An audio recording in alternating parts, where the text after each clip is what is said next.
Vamos a trabajar el segundo round de esta serie Revelación y venimos a este libro complejo, la literatura apocalíptica que se utilizaba en aquel tiempo no era sencilla, ni en ese tiempo ni ahora. Tiene su bemol, tiene una forma de entrarle diferente.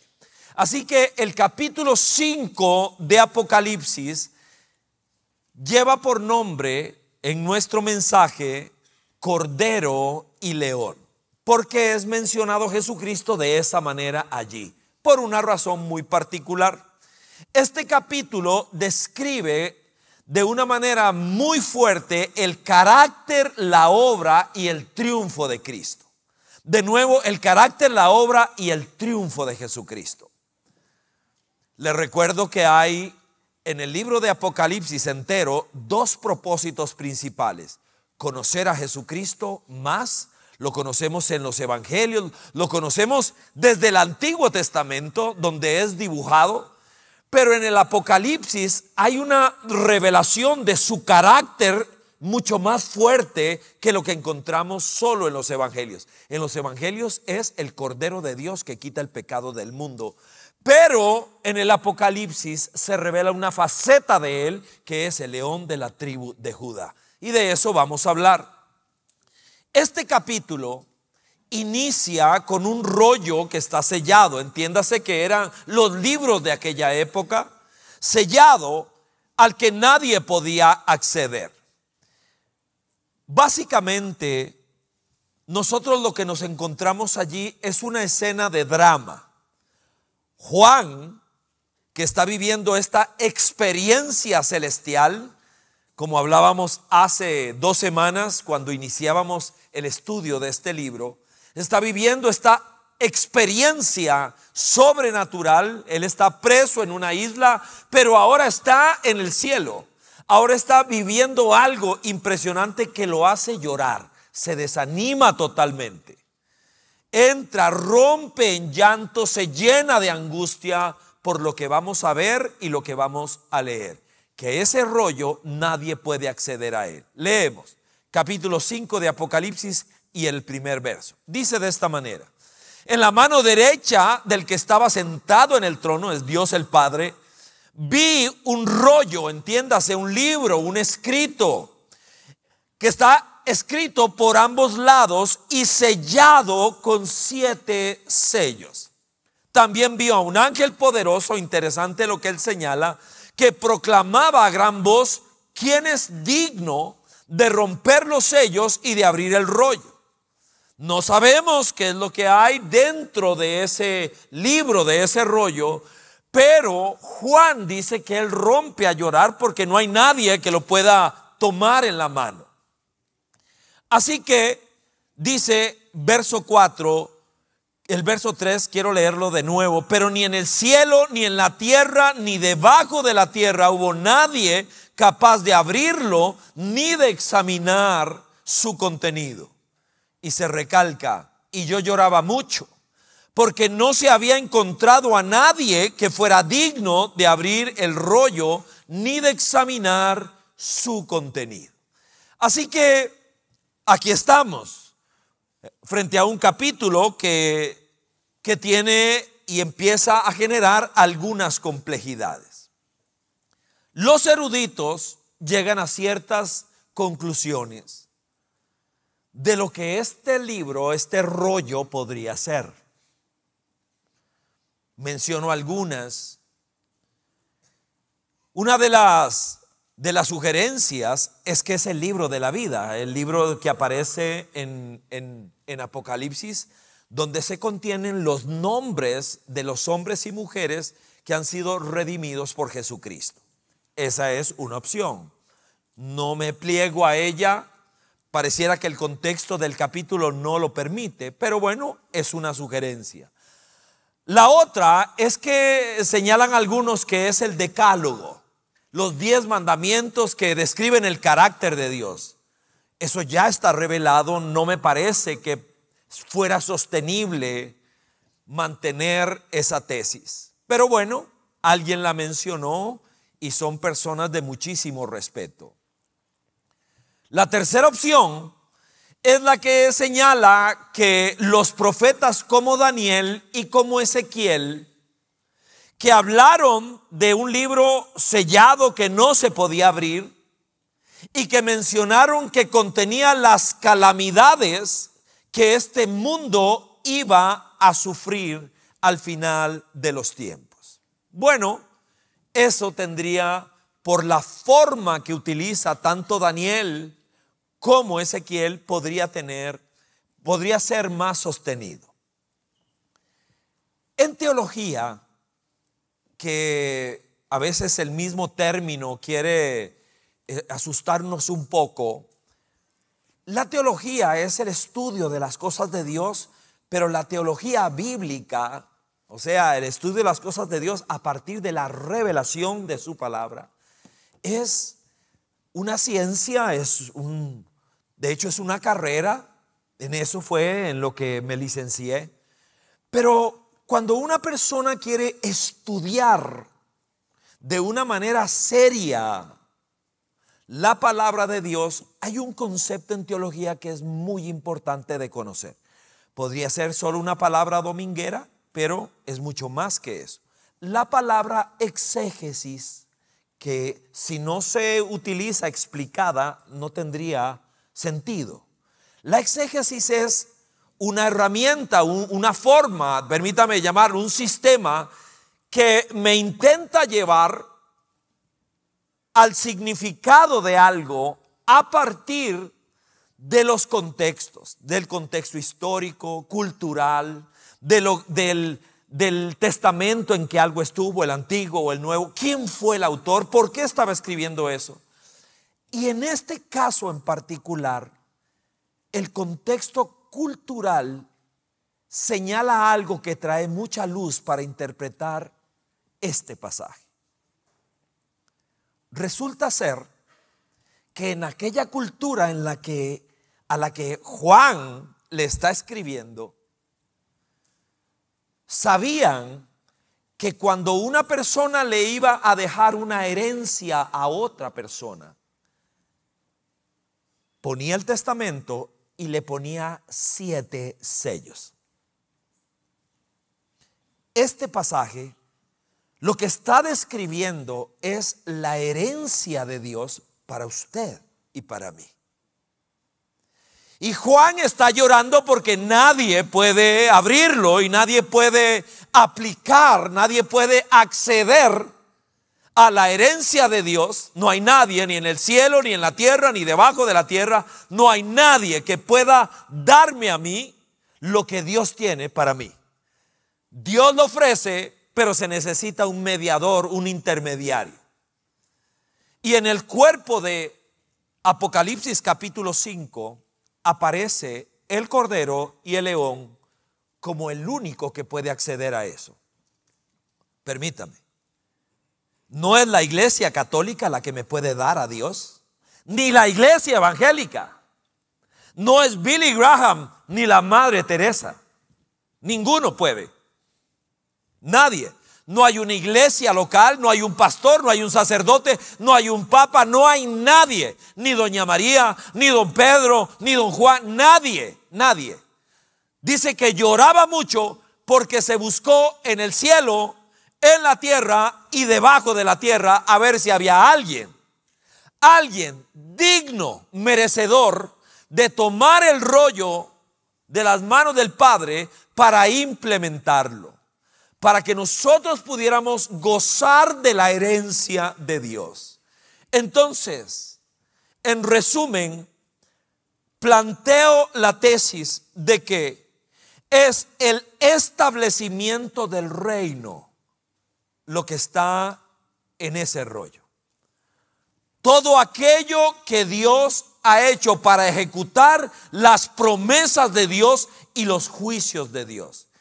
Y es como, no sé si se lo han dicho o lo hemos dicho. Es como que en algún momento alguien nos dijera: eso usted me lo podría poner por escrito. Eso es lo que está pasando acá. Es el compromiso de Dios, su anhelo de reino en la vida de una persona, de una familia, en la vida de una sociedad, de reino, a partir del Evangelio, y no había nadie que pudiera hacerlo. Dicho esto, oramos y le entramos. Señor, gracias por este rato que estamos acá. No ha sido fácil llegar a este lugar. Damos gracias por la gente que llegó ayer, los de hoy a las 8 y las personas que hoy pudimos estar acá. Bendecimos a toda la familia de Vida Abundante repartida en tantos desfiles, nuestro mismo colegio desfilando ahora mismo. Gracias. Bendecimos a nuestra tierra, Costa Rica. Te pedimos, Señor, por esta tierra bendita, especial, Señor, que no vivimos nuestro mejor momento, nos sorprendemos con algunas cosas, pero seguimos creyendo que la verdadera libertad sola la otorga Jesucristo el Rey en la vida de una persona, de una familia, de un país. Así que en este momento, Padre, oramos pidiéndote, danos discernimiento y ayúdanos a aprender que conociéndote cada día más nuestra vida sea transformada. Eso dijo Pablo y nosotros lo creemos. Por Jesucristo el Rey, que así sea. Amén. Listo, vamos. En primer lugar, quiero hablar del Cordero. En este capítulo Jesús es presentado como el Cordero, digno. Dice de esta manera Apocalipsis capítulo 5 y verso 9. Y entonaban este nuevo cántico: digno eres de recibir el rollo escrito, ese libro que contiene el deseo de Dios para el proyecto de Dios, el plan de Dios, el establecimiento del reino. De ese rollo escrito y de romper sus sellos, porque fuiste sacrificado y con tu sangre compraste para Dios gente de toda tribu, lengua, pueblo y nación. De ellos hiciste un reino. Los hiciste sacerdotes al servicio de nuestro Dios y reinarán sobre la tierra. Y empieza a develarse el contenido de aquello. Hay tres palabras con las que quiero resumir el concepto de Cordero a partir de Apocalipsis 5. Redentor, gracia y humillación. Una sucede a la otra. ¿Ok? Así que inicio con el concepto de redentor. La redención es la compra. Está ahí donde dice: con tu sangre compraste para Dios. El concepto de redención es muy específico. Y la Biblia utiliza, seguramente algunos de nosotros ignorábamos, que aún la palabra iglesia es una palabra de uso común en aquella época. La palabra iglesia significa asamblea, eso es, básicamente. Y la comunidad cristiana la toma para identificar lo que ellos son y hacen. Una asamblea alrededor de un rey. La palabra redención es una palabra griega. Y creo que en un libro como este no nos queda otra que apelar a algunas cosas que normalmente no hacemos. La palabra griega agorazo y exagorazo son la palabra redención. Y según el diccionario bíblico que nos describe la palabra redención y el diccionario del griego al español, dice que conjuntándolas era aquello que hacía una persona cuando iba a buscar un esclavo. Los esclavos se vendían en los mercados. Y alguien necesitaba que le limpiaran, que le araran la tierra, y se iba al mercado a conseguir, como si fuera un animal, a conseguir a una persona. Valía porque estaba joven, fuerte, sano. Si sabía leer, puntos extra, era más caro. Cosas de ese tipo. Pero exagorazo era alguien diferente. Era alguien que se iba al mercado, compraba al esclavo, se lo llevaba para la casa, lo curaba, lo sanaba, porque normalmente venían enfermos, marcados, castigados, lo curaba y luego lo ponía en libertad. Eso es exagorazo. No es cualquiera que llegaba a comprar un esclavo para tener mano de obra barata. Era alguien exagorazo. Se iba al mercado porque quería liberar a alguien. Lo compraba, lo llevaba, lo sanaba, lo cuidaba y luego le decía, puedes irte. Era poco común, pero eso es lo que dice allí que Dios hizo para con nosotros. Nos compró. Nos compró de una cárcel que teníamos donde éramos esclavos y prisioneros del pecado, de la muerte y de Satanás. Eso es lo que describe la Biblia, que a nosotros nos tenía totalmente encadenados. Y de repente se nos dice, con tu sangre compraste para Dios gente de toda tribu, lengua, pueblo y nación, para hacer un reino. Esto nos lleva al concepto de la gracia. Esto ocurre, esta redención es por gracia. La gracia es siempre digo que hay un nombre que es sobre todo nombre y hay una palabra que es sobre toda palabra. La palabra gracia está por encima de todas, según mi humilde opinión. Es la palabra más importante que yo encuentro. Está el nombre de Cristo sobre todo nombre y la gracia. No hay ningún otro tema en mi biblioteca que aparezca más. Todo lo que yo me encuentro sobre gracia, no importa cuál sea el autor, quiero conocer su opinión, porque es un concepto vasto, profundo. Es el amor que se ofrece a aquella persona que no puede hacer nada por ti. Cuando nosotros le decimos a alguien que tiene que añadir a su fe algo más aparte de Cristo para recibir el favor de Dios, eso es otro evangelio. O cuando alguien solo me dice que yo soy un infeliz y un desgraciado, pero que no me habla de la gracia y del amor de Jesucristo, ese es un evangelio incompleto. Yo tengo que saber que en efecto estoy perdido, no hay nada que hacer, no hay nada que pagar, no hay nada, absolutamente nada. No importa cuánto camine, no importa cuánto dé, no importa cuánto me arrodillen en maíz, no importa nada. No puedo pagar por la gracia, por el favor de Dios para con mi vida. Así que la gracia es fundamental. Este agorazo, esto lo que hizo el Cordero de Dios, Juan capítulo 1 y verso 29. Ese es el Cordero de Dios que quita el pecado del mundo. Esa fue la sentencia de Juan el Bautista cuando vio a Jesús caminando por ahí. Ese es el Cordero de Dios que quita el pecado del mundo. Que a pesar de lo que soy, de lo que haya hecho, por su gracia en Cristo, el Dios del cielo me ama, pagó el precio de mi perdón, de mi salvación y de mi restauración. A eso se le llama el evangelio de la gracia.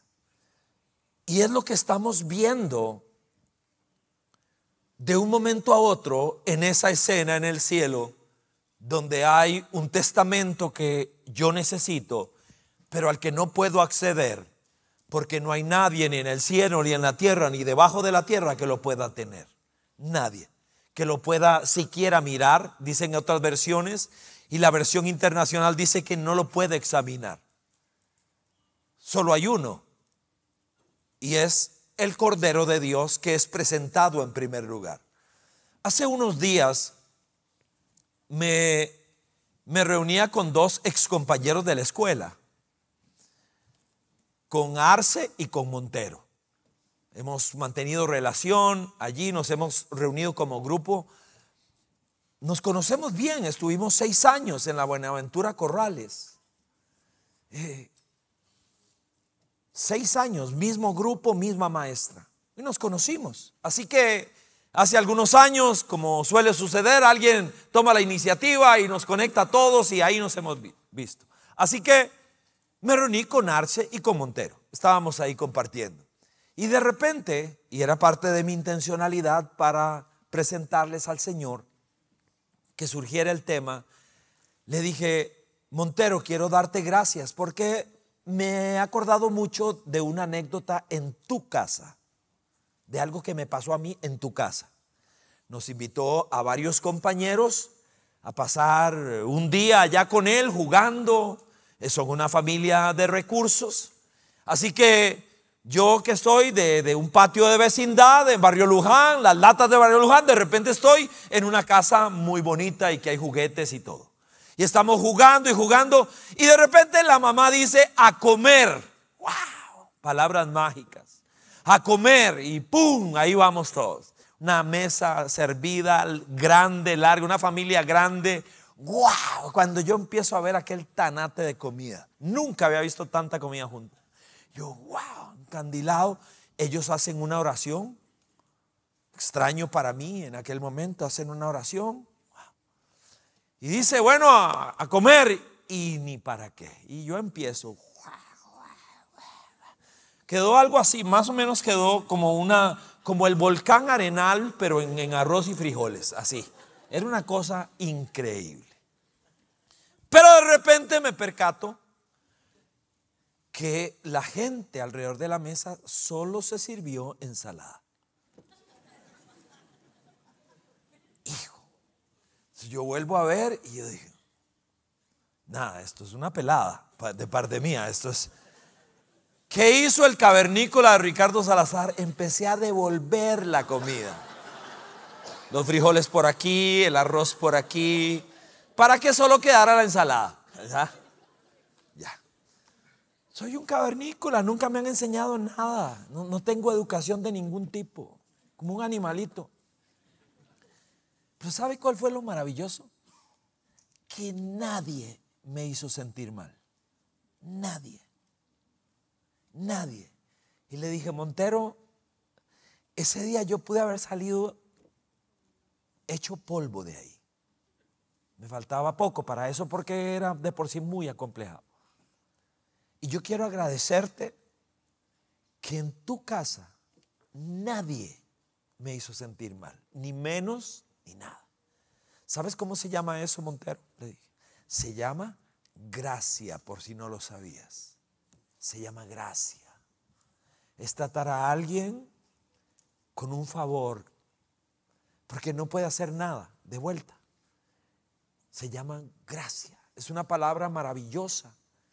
Y es la que se despide de ese redentor que se fue al mercado a comprarlo a usted y a mí, para llevarnos a casa y para sanarnos, y luego para dejarnos en libertad. Y lo hace por gracia. No hay nada que usted y yo podamos dar, hacer, gritar, nada. Se da por gracia, por el favor de Dios. Y esto, para que ocurriera, para que se hiciera efectivo, ese cordero que aparece allí en el capítulo 5 del Apocalipsis, se tuvo que humillar. Porque ese cordero es Dios el Hijo. Es Dios con nosotros. Como dice la palabra en Filipenses 2, siendo en forma de Dios, no estimó el ser igual a Dios como algo a lo que tuviera que aferrarse. Es absolutamente impresionante. Se tuvo que humillar.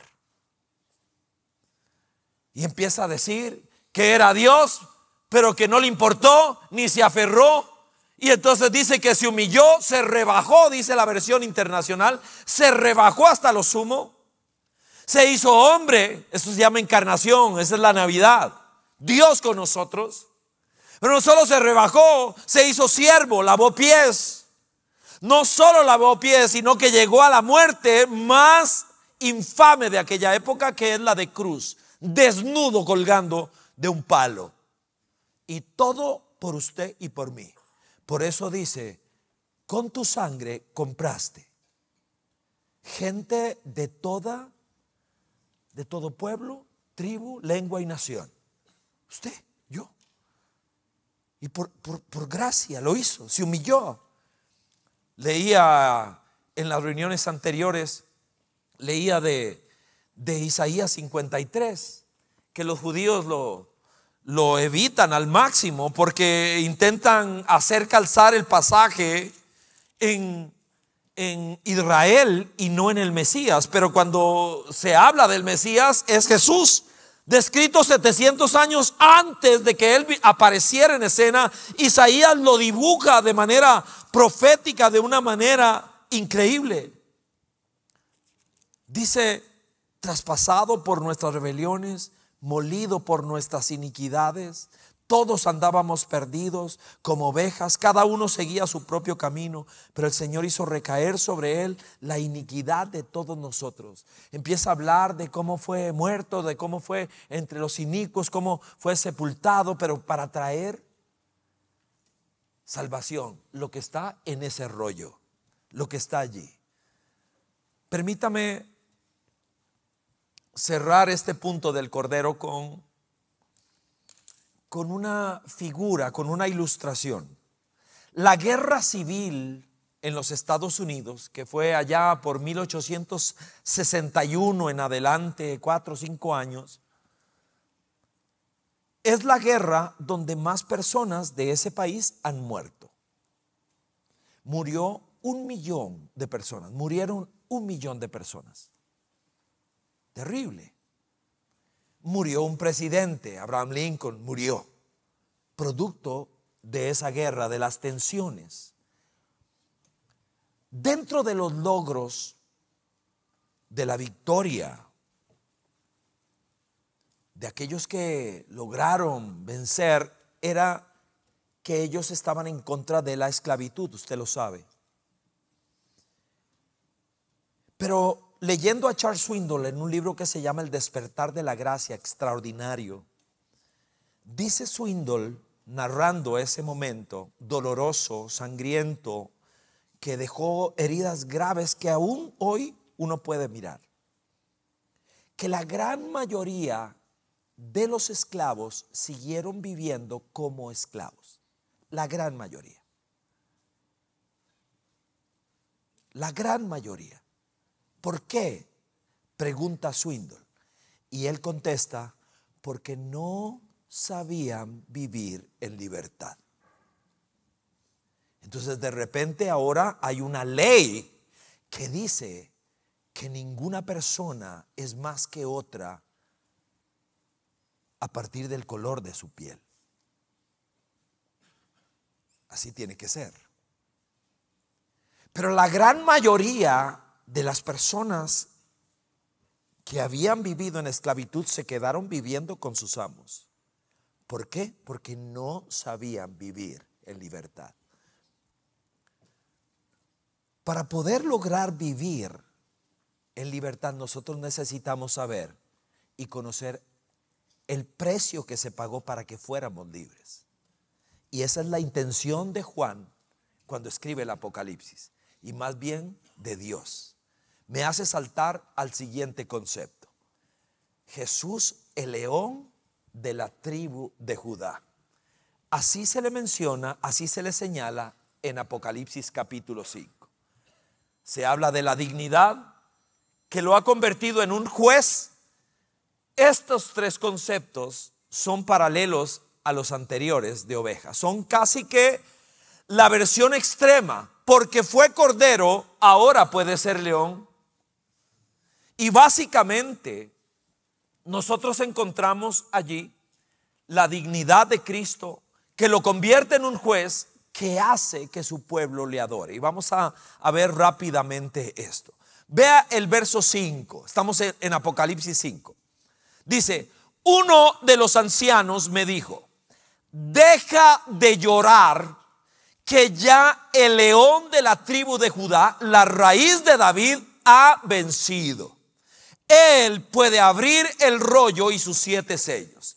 Es todo el drama que hay en el cielo, donde Juan está llore y llore, demasiadamente triste, totalmente quebrado. ¿Por qué? Porque nadie puede darme la herencia que Dios quiere darme, porque necesito un mediador, necesito un salvador.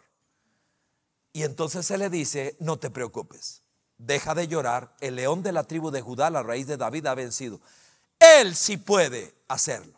La palabra digno aparece en Apocalipsis 28 veces, es muy importante. ¿Quién es el único digno? En el capítulo 5, 4 veces. La palabra dignidad significa Él lo merece y Él es capaz. Él merece tomar ese rollo, romper los sellos, y Él es capaz de hacerlo. Solo existe una persona digna en todo el universo. Ese es el concepto.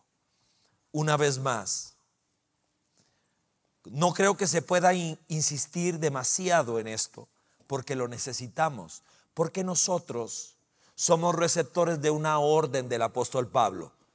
Dice, cuídense de la idolatría. Y se lo está diciendo a cristianos.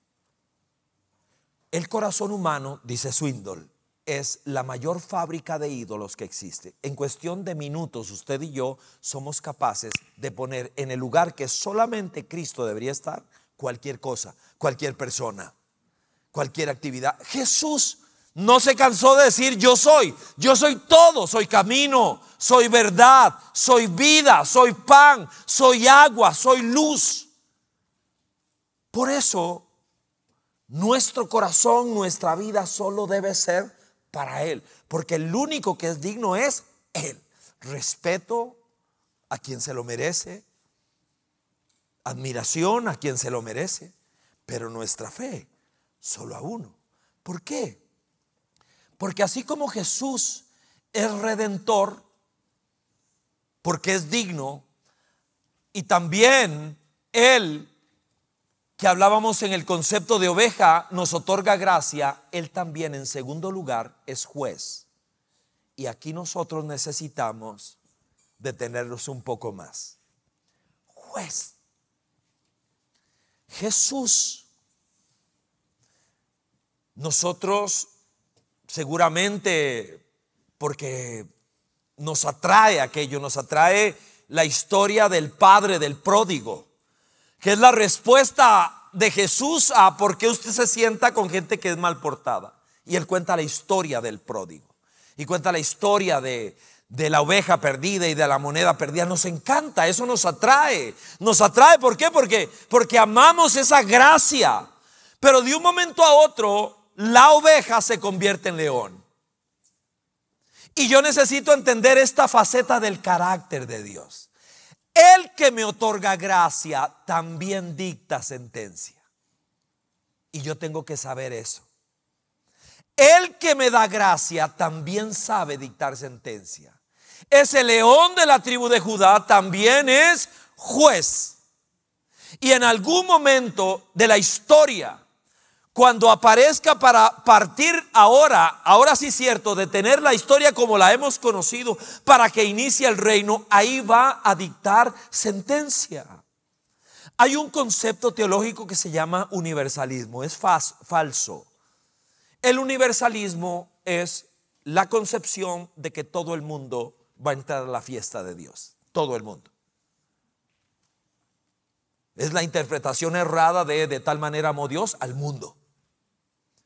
Es una forma equivocada de administrar la verdad de que Dios no quiere que nadie se pierda, sino que todos procedan al arrepentimiento.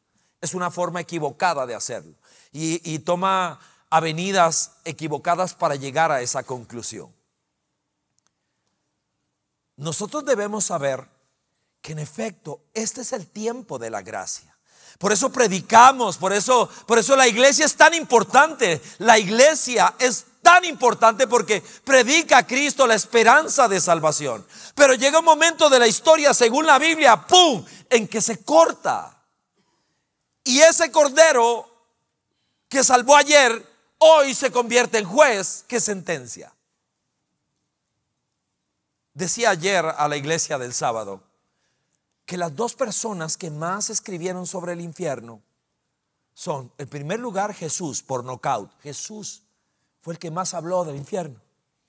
Y el otro, el que lleva en segundo lugar, Juan, el meloso, el que dicen que es un tierno, el que escribió el Apocalipsis, que se le pegaba a Jesús en el pecho.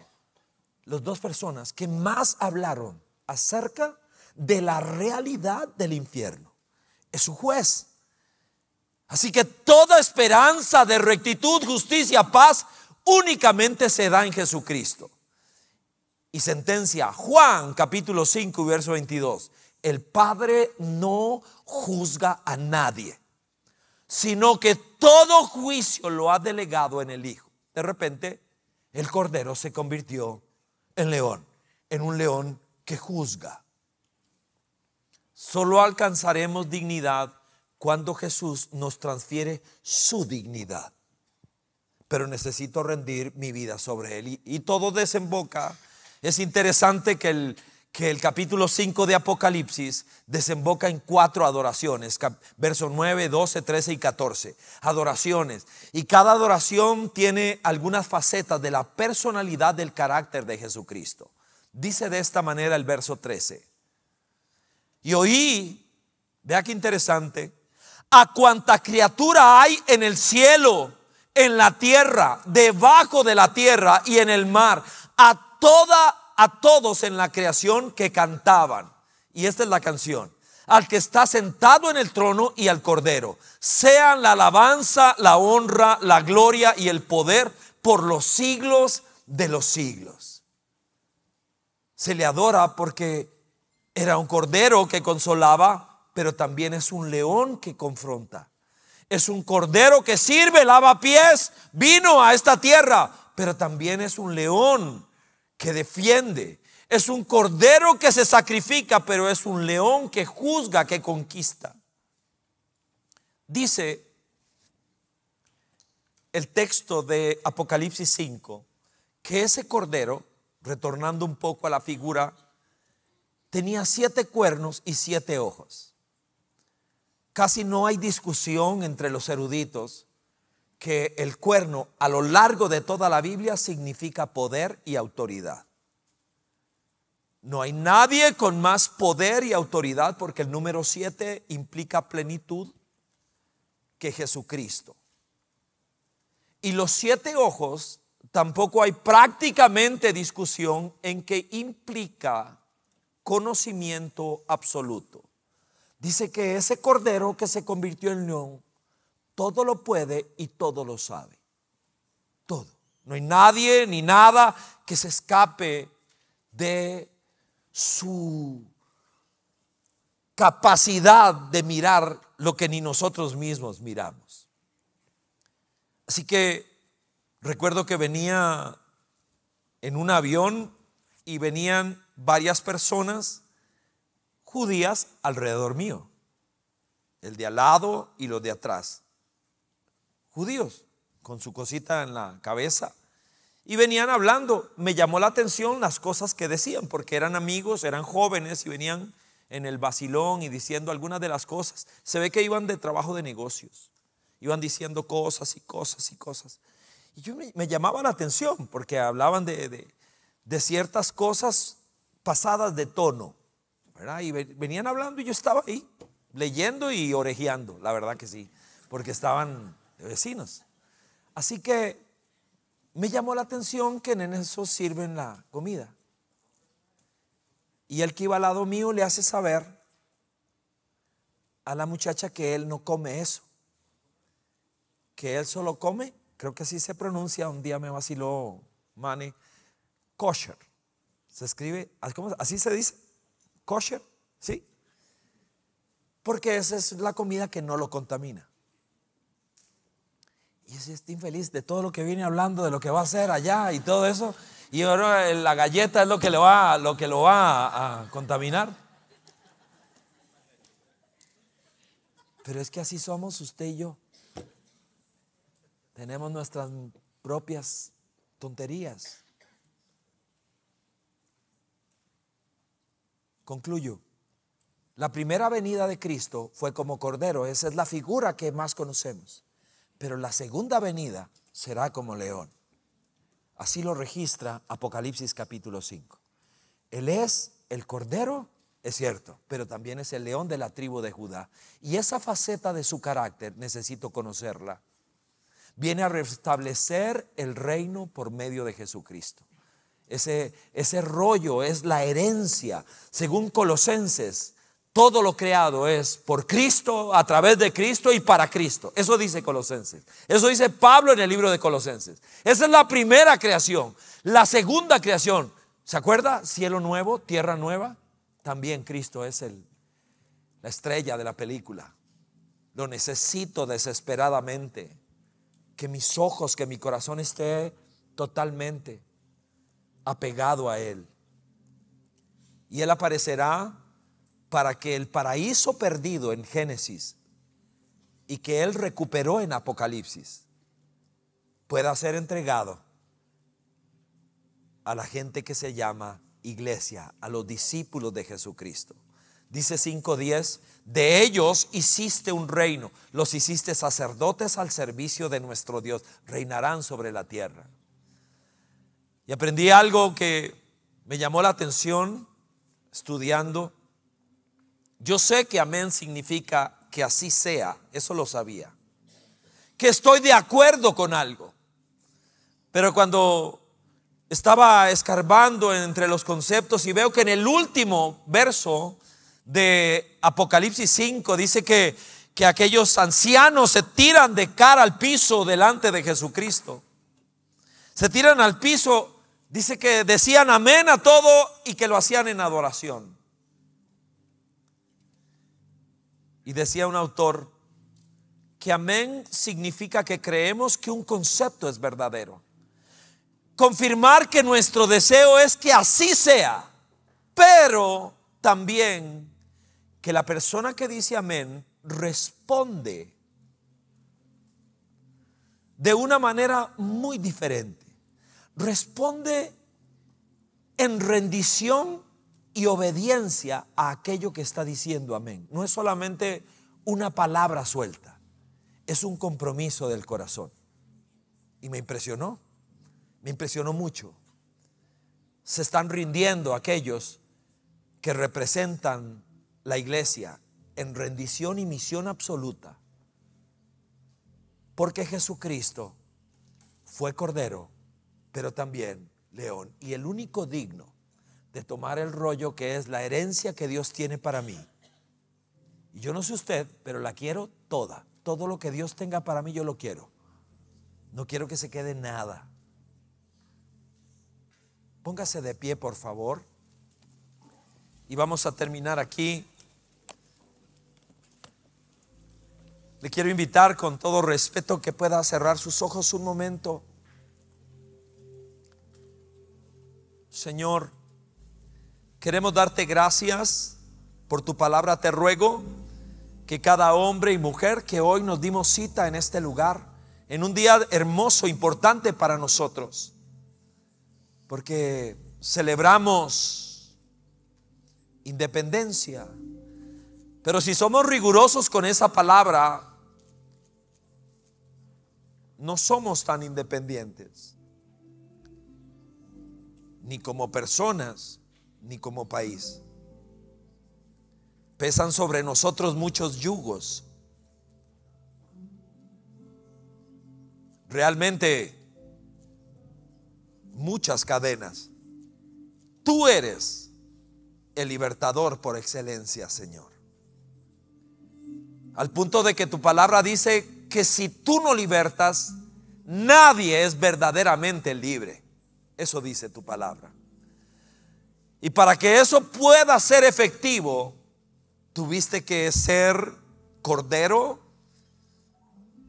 para poder convertirte en león y poder tomar de la mano del Padre el testamento de heredad que tienes para nosotros. El establecimiento del reino, primero en nuestro corazón, que se extiende a nuestra familia y que empieza a conformar iglesia y que empieza a impactar un país. Así se hace. Por eso, Señor, en este momento, Padre, entregamos nuestra vida a ti, pidiéndote, Señor, que conforme conocemos algo de Cristo, esa verdad cambie nuestra vida y corazón. Ayúdanos, Señor. Vengo a suplicarte, Padre, que traigas un avivamiento a nuestra vida. Señor, hay ocasiones en que sabemos tanto, o hemos pasado tanto, o hemos leído tanto, o podemos decir que tengo tantos años caminando en la fe, que de repente parezco un religioso evangélico, listo para ser un alguacil teológico para encontrar los hierros, las carencias. Y lo que te quiero pedir es, Señor, es enciende el fuego en mi corazón. Enciende el fuego en nuestro corazón por ti como niños. Refresca el amor de primera categoría del que habla tu palabra, Señor. Ayúdanos. Y convertimos este canto en una oración, ¿sí? Juntos, de corazón, con todas nuestras fuerzas.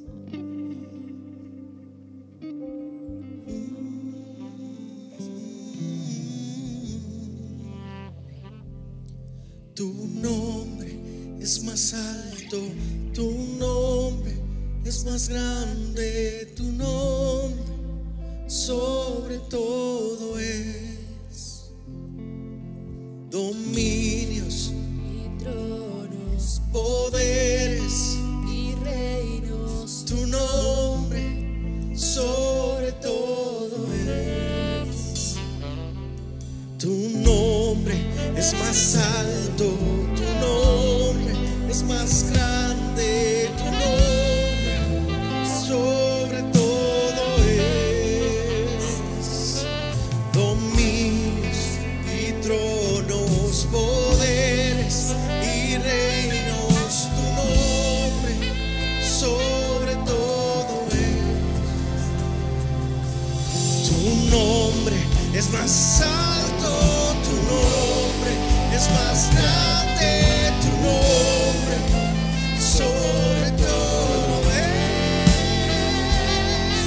Dominios y tronos, poderes y reinos, tu nombre sobre todo es. Cantarán que dígalo.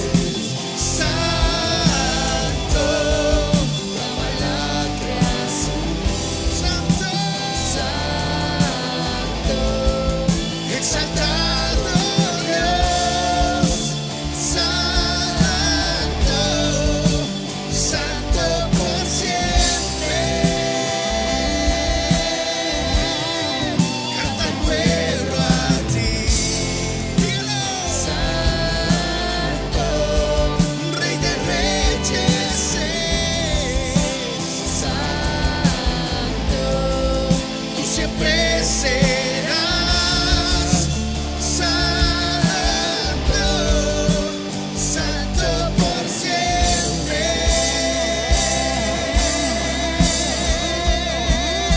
Santo, Santo, el Señor Dios poderoso. Eres digno, eres digno, tú eres santo, santo, el Señor Dios poderoso. Eres digno, eres digno, tú eres santo, santo, el Señor Dios poderoso. Digno eres tú, tú eres santo. Iglesia, santo,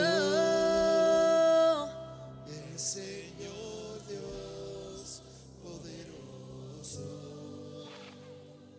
Digno eres tú, digno eres tú. Tú eres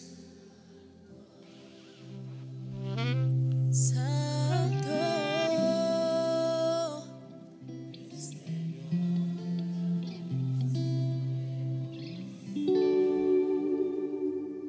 Digno eres tú.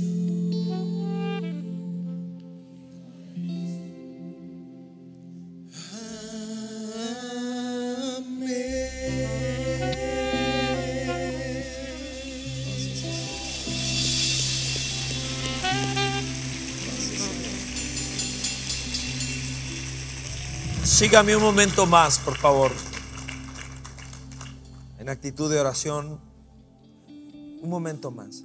Dice, y que vi el trono, así dice Juan, y el que estaba en el trono tenía un rollo en la mano derecha con 7 sellos.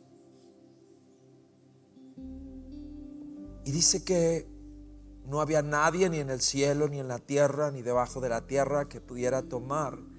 Era como el Padre ofreciéndolo, pero nadie podía. Y quien lanza la pregunta es un ángel poderoso. Él no podía tomarlo. Y no se encontró a nadie en el cielo, pero tampoco en la tierra, ni debajo de la tierra, ni Abraham, ni Moisés, ni Isaac, ni Jacob, ni David. No había nadie. Y entonces empezó a llorar, porque Dios quiere salvarme, pero no hay nada que hacer, porque la paga del pecado es muerte. Y de repente empieza alguien a hablar. Juan vuelve su rostro y ve a un cordero como inmolado. Tiene 7 cuernos, 7 ojos.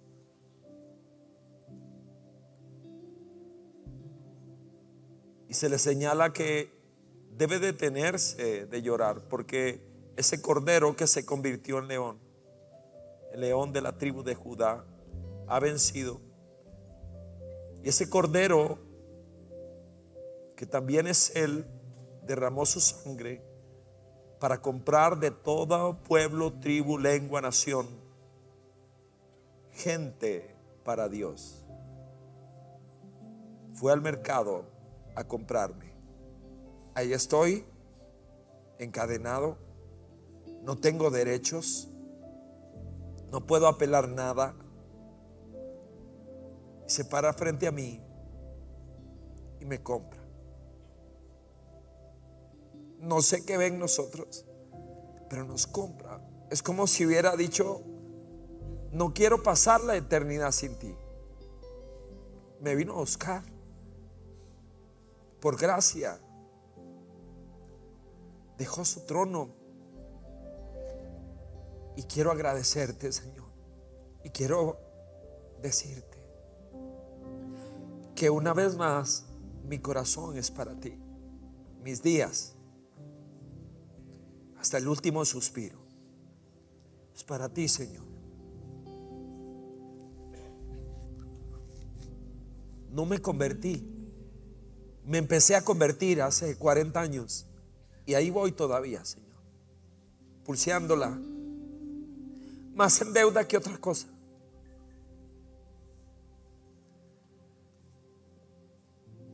Son escenas complejas, pero hoy me llegan al alma y al corazón, Señor. Y solo te pido que una vez más tu palabra, Señor, traiga vida a tu pueblo, Señor, a nosotros, a quienes anhelamos conocerte cada día más. Avívanos, Señor. Que así sea, por Jesucristo. Amén.